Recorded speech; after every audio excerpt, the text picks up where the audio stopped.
Imagine an India full of separate kingdoms, vain kings, and constantly warring armies. Imagine villages being destroyed, markets burning, and borders shifting like the waves of the sea. It was into this chaotic and fierce world that an empire was born that was destined to change everything. And in the midst of it all, hidden in the shadows of the court, was a boy named Ashoka, who, as no one knew it yet, would one day become the most legendary of Indian emperors. If you like this kind of story, full of battles, twists and turns, and characters that transform, take the opportunity to like it, subscribe to the channel, and comment below. Have you heard of Ashoka the Great? Now let me take you back almost 2,300 years to understand the world that Ashoka inherited. The Indian subcontinent at that time was a political puzzle. Hundreds of kingdoms fought among themselves. Some were huge and powerful, others small and proud. There was no single country called India, but rather a collection of cultures, languages, and tribal chiefs trying to dominate each other. It was into this scenario that Chandragupta Maurya, Ashoka's grandfather, emerged. A man of humble origins, he was trained by a sage named Chanakya, who was both a philosopher and a strategist. Together, they did the unthinkable. They overthrew the Nanda Empire, which dominated much of northern India, and founded a new empire, the Maurya Empire. Chandragupta was fearless. He didn't stop after conquering Magadha, the richest region at the time. He even faced the armies that Alexander the Great left in the region of present-day Pakistan. That's right, the Greeks. And even more incredible, he won.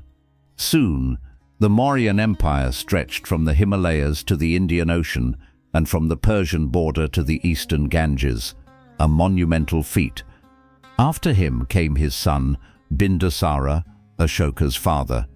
Bindusara kept the empire stable, but he was more of a diplomat than a warrior. He established relations with foreign kingdoms and kept the rulers in check. But he also saw internal tensions grow, power struggles, revolts in distant provinces, and sons, many sons, all eyeing the throne. And it was into this world of invisible greatness and cracks that Ashoka was born. He was not the favorite. He was far from the direct line of succession. But as history likes to surprise, it was precisely this prince who was put aside, who would one day dominate not only the throne, but the heart of an entire empire. Before he was called the Great, Ashoka had a very different nickname, Ashoka the Cruel, and it wasn't for nothing. He was born around 304 BC into the nobility of the vast Mauryan Empire. But contrary to what many imagine, he was not the darling of the palace.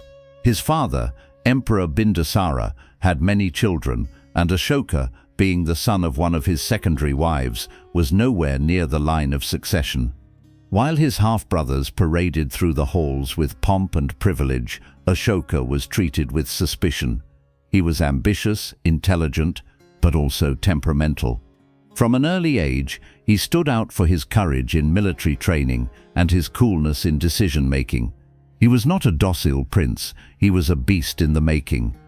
Ashoka was said to be an excellent swordsman and a natural strategist, and was feared and respected by the empire's most experienced generals. But this same intimidating demeanor made some members of the court see him as too dangerous to be around. Result: he was exiled. Yes, a prince banished from the capital because of his own talent and his own shadow. But what was supposed to be the end was just the beginning. During his exile, Ashoka did not fall. He grew, he commanded distant provinces, quelled rebellions, and showed that he was more than brute force. He knew how to govern. While his brothers lived in the comfort of the court, Ashoka was learning from the people, from the soldiers, from the advisors from forgotten regions, and gradually becoming the most skilled leader of the entire dynasty. And it was because of these victories in the field and in the provinces that his name once again circulated in the corridors of the capital. Only this time as a real threat to the throne.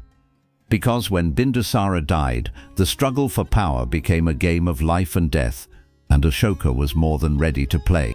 The empire trembled in silence. The great emperor Bindusara was dead, and his throne, as gigantic as the Maurya Empire itself, was suddenly empty. What came next was anything but peaceful. The problem? Bindusara had many sons, several princes of royal blood, all with their own ambitions, allies and armies spread across the provinces. There was no clear successor, but there was one name that was beginning to be whispered with fear and awe: Ashoka. Remembered for his military skill, strategic intelligence, and most of all his coolness, Ashoka did not wait for the throne to be offered. He took it. It is said that when he heard of his father's death, he immediately set out for Pataliputra, the imperial capital. But he did not arrive alone. He arrived with an army. The city gates did not open out of kindness. They opened under pressure. His brothers tried to resist. One of them, named Susima, even declared himself emperor. But what followed was a bloody feud between brothers.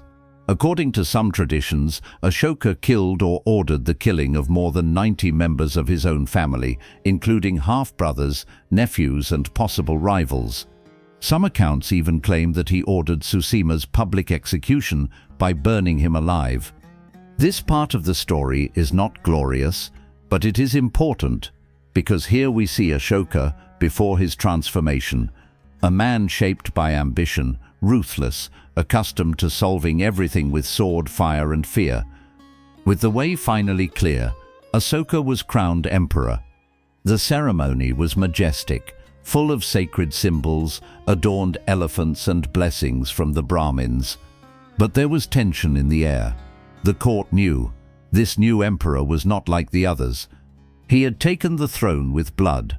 Now the question remained as to what he would do with so much power in his hands. And in the beginning, he kept his tone. He continued to rule harshly, crushing any trace of rebellion. But there was still one step he needed to take to show the entire subcontinent that not only was he emperor, but that no one would ever dare challenge him. With the crown finally in his hands, Ashoka was in no hurry to change. On the contrary, in the early years of his reign, he tightened his grip, consolidating the empire with an iron fist. He knew that the throne he had conquered with blood could be lost in the same way. That's why he ruled with rigidity, efficiency, and fear.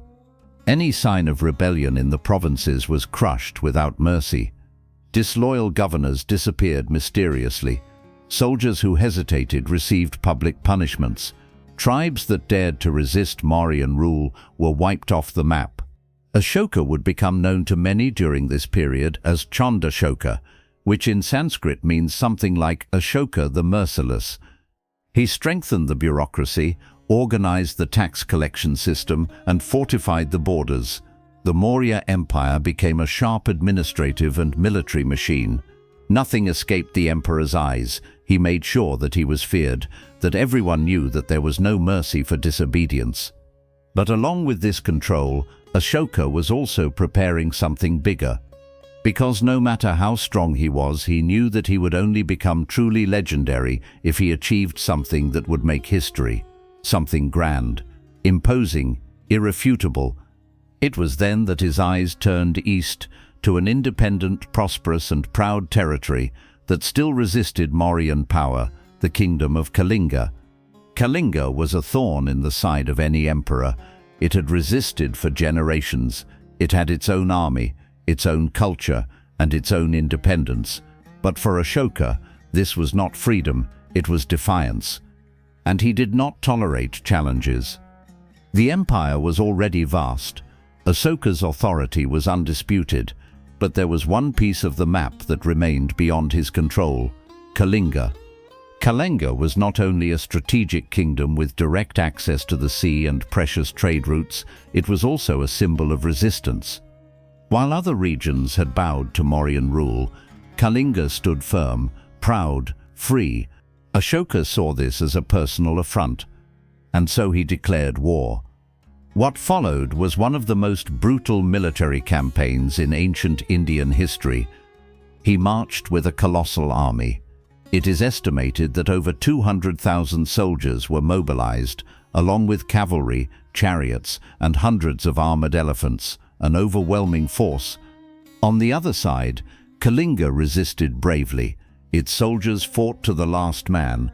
Ordinary citizens took up arms to defend their homes.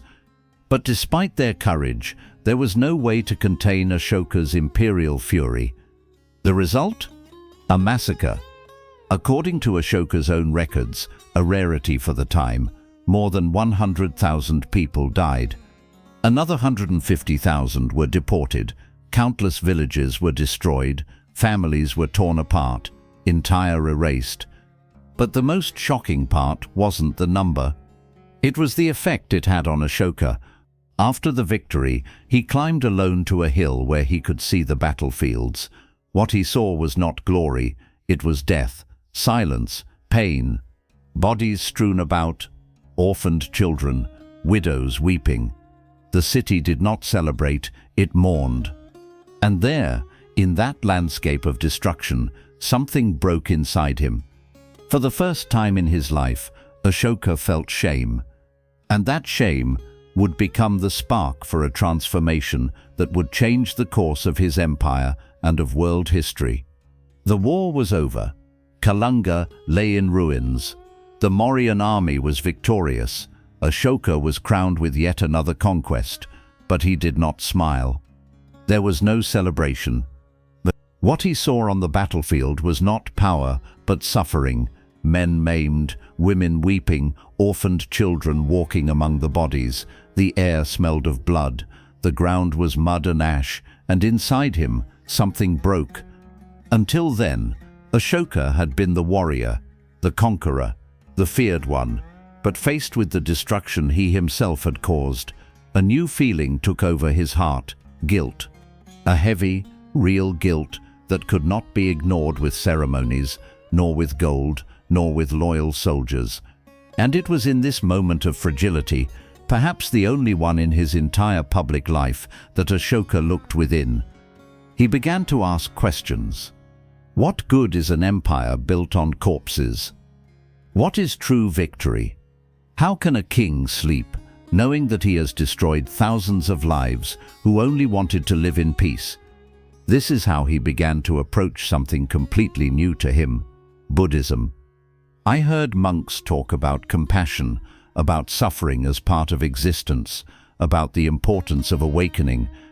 And suddenly, what had previously seemed weak or too philosophical made sense. Ashoka did not convert for fashion nor for politics.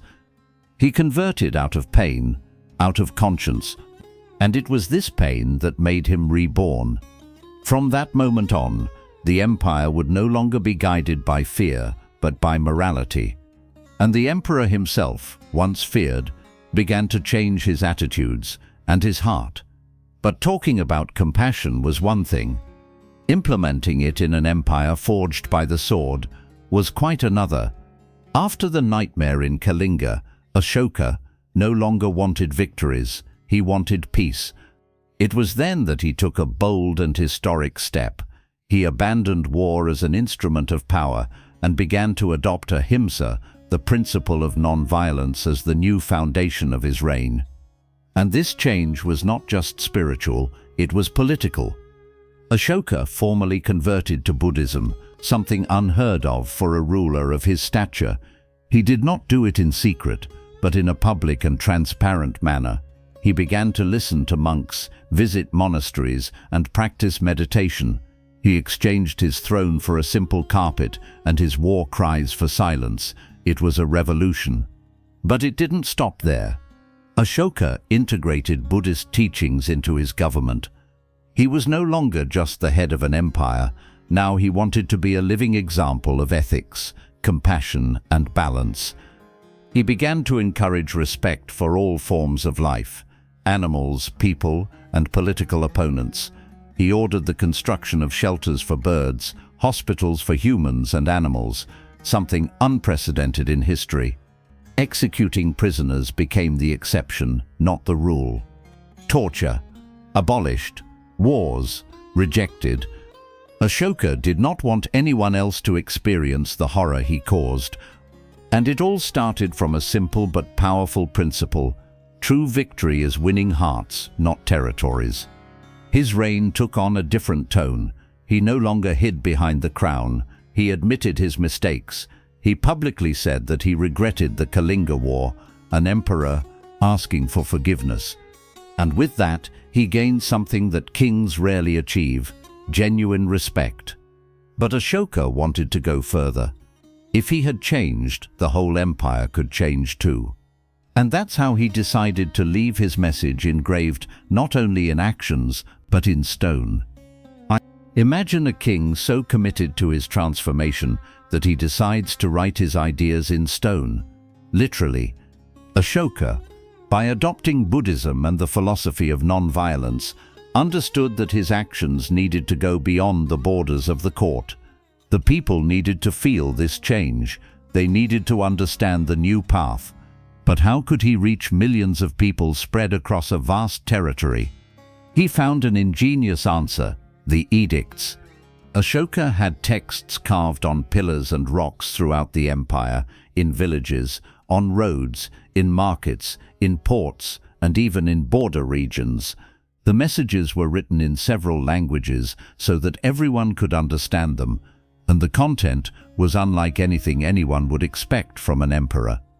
No declarations of war, no exaltation of achievements.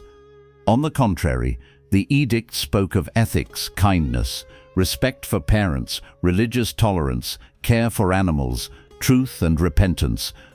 Ashoka presented himself as a father concerned about his children, that is, about the people. In one of the edicts he wrote, "All men are my children. As I desire good for my own children, so I desire good for all human beings." Another said, "The greatest triumph is to win the hearts of others with the truth, not with the sword." He also spoke about regret. "What I did in Kalinga brings me pain, because I saw the misery of those who suffered. May it never be repeated."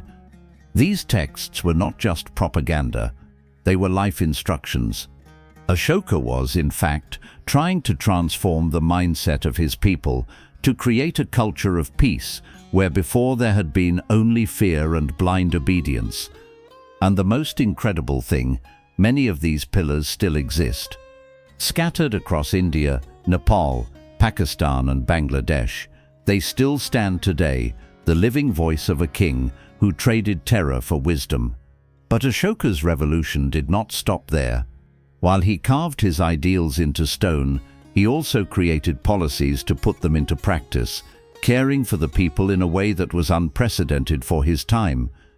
If Ashoka's edicts showed his intentions, the actions that came after showed real commitment. Ashoka didn't just want to be remembered as a king who repented. He wanted to right the wrongs he had caused, and he started with an unprecedented move, putting the well-being of the people at the center of government. He started with the simplest people: peasants, servants, the elderly, widows, orphaned children. Everyone came to be seen not as subjects, but as citizens worthy of care. Ashoka ordered the construction of hospitals in various parts of the empire, and not only for humans but also for animals. Yes, a king from the 3rd century BC was already thinking about veterinary medicine and protecting animal life, a revolutionary idea even by modern standards. He set up food distribution centers in times of drought, drilled wells along roadsides for travelers and farmers, planted fruit trees to feed pilgrims, and built shelters and nursing homes for the sick and elderly, many of whom had been abandoned by their families or forgotten by society. Ashoka also reformed the justice system. He appointed Dharma officers who traveled throughout the provinces to ensure that the laws were applied with justice, compassion, and humanity. Their goal was not just to punish, but to teach. For the first time, the empire ceased to be merely an apparatus of conquest and became a force for collective care. The most impressive thing, this all happened at a time when the norm was to rule by fear. Ashoka chose the most difficult path, that of empathy. His example was so striking that centuries later, other Asian emperors imitated his policies, including in China, Korea, Tibet, and Southeast Asia. But Ashoka knew that to maintain this peace, it was not enough to just take care of people's bodies. It was also necessary to protect something deeper, their beliefs. Imagine a vast empire, with mountains to the north, dense forests to the south, deserts to the west, and mighty rivers to the east. Now imagine that in this vast and diverse territory, there lived people with different languages, different traditions, and different religions. Ashoka understood a simple but revolutionary truth. You cannot rule an empire by the strength of one man's faith. Even though he converted to Buddhism, Ashoka did not become a fanatic.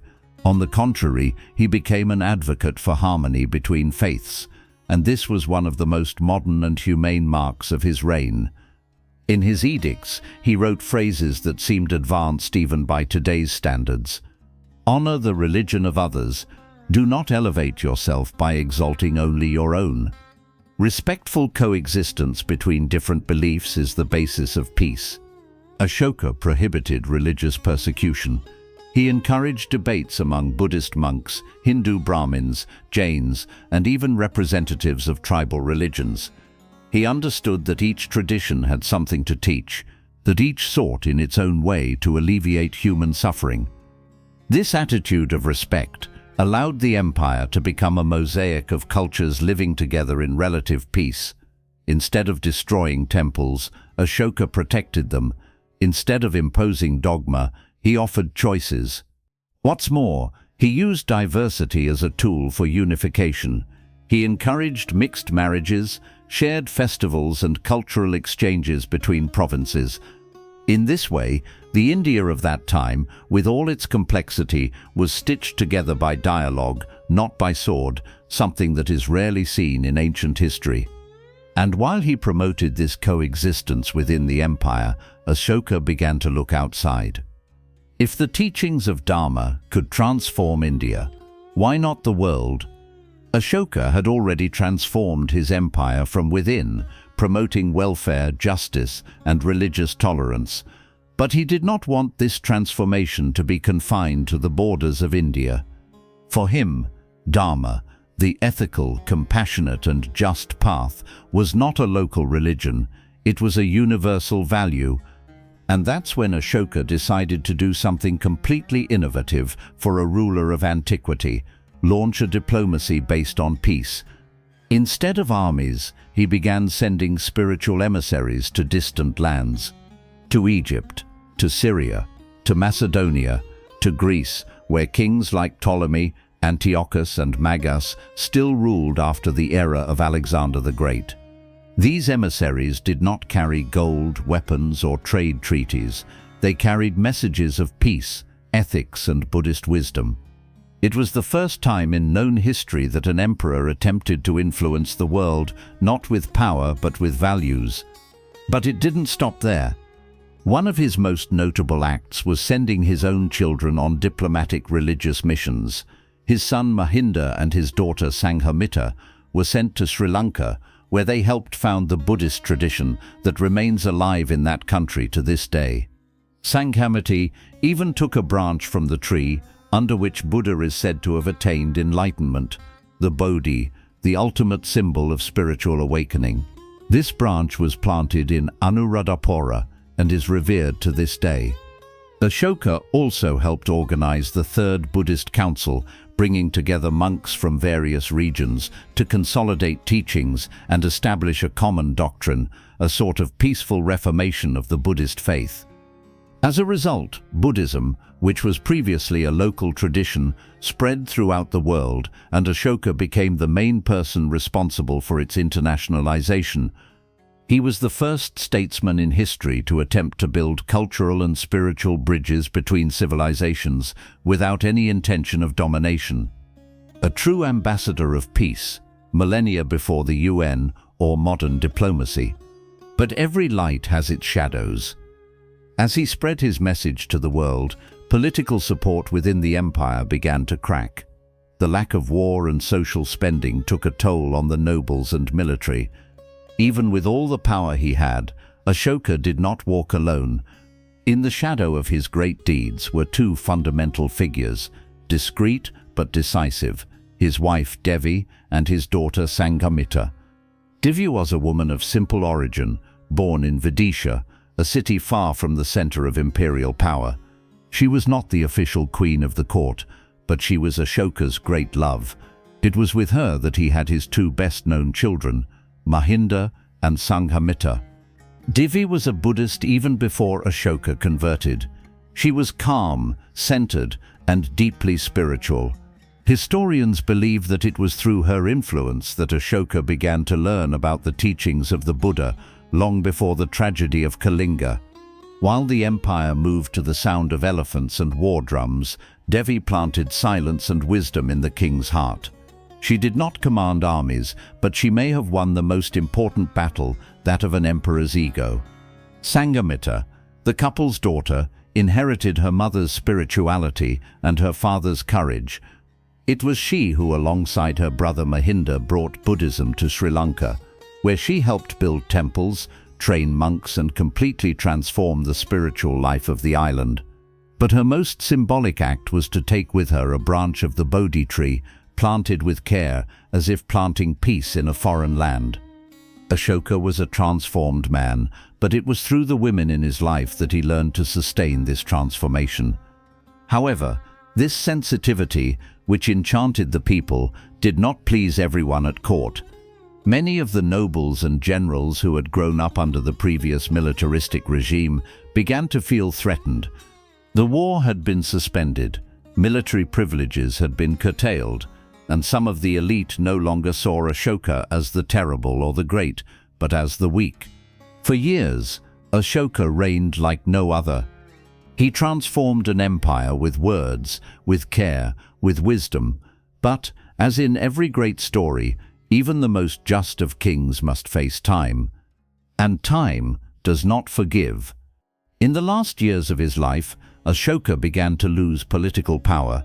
His vision of an empire based on peace and compassion was not understood nor well received by everyone. The generals, who had previously enjoyed status, lands, and glory, now saw their roles diminished. There were no more wars, there were no more decorations, and for many of them, this was unacceptable. While Ashoka cared for the common people, the nobles of the court whispered. They called him weak. They said the empire was losing its luster, that the politics of kindness made Maria vulnerable. There was also a problem of succession. Of his many sons, none seemed ready or willing to follow in his footsteps. Mahinda and Sanghamitra had devoted themselves to religious life. Other sons had been sent far away. Ashoka knew that after his death, his empire was in danger of falling apart. And it hurt. Little by little, he withdrew into himself. He spoke less, appeared less. He devoted himself to writing, to meditating, to visiting the pillars of his edicts, as if walking among seeds, hoping that they would bloom one day, even if he was no longer there to see them. The man who once ruled almost all of India was now just a silent old man. But he did not regret peace. He regretted war, and he would rather die misunderstood than have lived as an eternal conqueror. After nearly 40 years of reign, the man who had been feared as a warrior and revered as a sage departed silently. Ashoka died around 232 BC at the age of 72, without wars, without grand ceremonies, but with an empire transformed by his vision of compassion, justice, and morality. There was no fanfare, but there was no forgetting either. His death marked the beginning of a period of decline for the Mauryan Empire, with no heirs capable of living up to his vision and no successor prepared to sustain his model of government. The empire began to fragment. Within a few decades, its territory would be invaded, divided, and lost. But what Ashoka built wasn't just in the borders, it was in the ideas. The Buddhism he helped spread grew stronger after his death. It spread to Southeast Asia, China, Japan, Tibet, the islands of the Pacific. In every temple, in every text, in every meditation corner, a trace of Ashoka's vision survived. For centuries, his figure was forgotten. But history, the one we tell here, loves to revive what seemed lost. It was only many centuries later, with the rediscovery of the edicts of Ashoka, carved into rocks across the subcontinent, that the world rediscovered who he really was. Not as an ordinary king, but as one of the first rulers in history to put the well-being of the people above personal glory. And so the man who began his life as Ashoka the Cruel died being remembered as Ashoka the Great. But the most amazing thing was yet to come. More than 2,000 years after his death, modern India would look back on its past and see in Ashoka a national symbol. Centuries passed, kingdoms fell, empires rose and fell, but the stones of Ashoka remained standing. In the 19th century, British archaeologists began to find rocks, pillars and engravings all over India. On each one, texts in ancient languages spoke of compassion, ethics and respect. No names of war, no exaltation of ego. Only one name appeared over and over, Devanampriya Priyadarshi, the beloved of the gods, the one who sees clearly. It was him, Ashoka. The rediscovery of these edicts changed the way the world viewed Indian history and restored Ashoka to his rightful place, not just as a powerful emperor, but as one of humanity's first moral leaders. And when India gained its independence in 1947, it had no doubt where to look for inspiration. The new country did not want to be founded on violence but on values. It wanted peace, justice, unity, and it was in Ashoka's columns that it found this. Today, the official emblem of the Republic of India features the 4 lions from Ashoka's pillar at Sarnath, symbols of courage, vigilance, power and pride. The Indian flag at its center bears the wheel of Dharma, the same ideal of balance and justice that guided the emperor's reign. In schools, children learn his name. In temples, monks meditate beneath trees descended from the ones he helped plant. In universities, his edicts are studied as lessons in ethical governance. And around the world, Ashoka's legacy inspires leaders, philosophers, and spiritual seekers, because her story is more than a biography. It is a powerful reminder that true power lies not in strength, but in the ability to change. Ashoka began as a conqueror, but he ended as something much greater, a builder of consciousness, a king who conquered not with the sword but with the heart. And now I ask you, do you believe that today's world can still produce a leader like Ashoka? Leave your opinion here in the comments. Share this video with someone who loves history. And if you haven't subscribed yet, now is the time. Here we rescue the past to understand the present. See you in the next video.